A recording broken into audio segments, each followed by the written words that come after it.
Next item is internal phone system. Kristen, like another item for the facilities. So the current internal phone system, both the call controller and the voicemail system, will no longer be supported as of August 2021. In order to keep current on our software upgrades, the existing Mitel call controllers must be replaced. The current software levels are required in order to receive technical support both for the call controller and the voicemail system.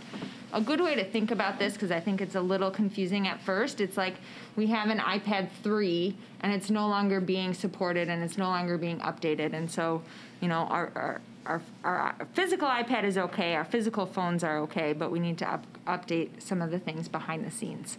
So we've had the system in place for 12 years. When looking to replace these systems, it has to be compatible with our current phones. And so earlier in the year, some existing board members may remember we approved the use of a phone consultant to help us navigate some of these things. And so we did receive 3 proposals. And upon receiving these 3 quotes, the administration worked not only with the consultant, but with Telecom Innovations to ensure that all of our requirements would be met so that we can continue to use our existing phones. This company was also able to give us a phone masking option for staff to utilize for approximately $478.40. This was a request of some staff members so that they can use their personal cell phones, but it'll look like they're calling from the school, and then the parent will call back. And so it'll just be a great resource for the staff should they want to use it, especially for coaches, things of that nature.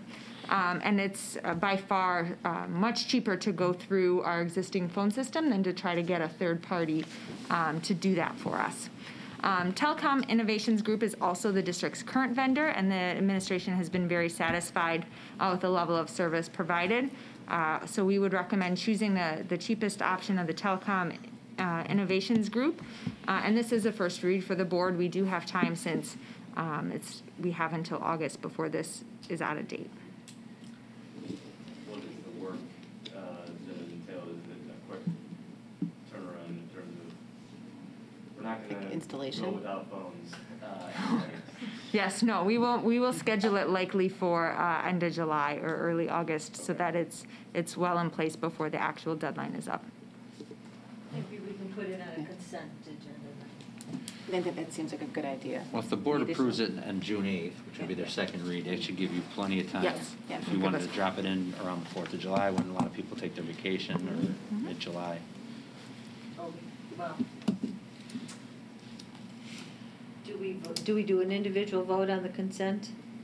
But No, it does, if the 'cause board this wants to is money. shift it to a consent, they can in June. But we can do money on a consent. Yes, We would okay. just, yeah. So then we'll just do an individual Yeah. vote for the consent. I mean, because we'll have the budget as a separate vote, certainly, Right. at the next meeting. That's a good point. Any other questions right now, or we can still ask them in the next week or two? For Dr. Smetana?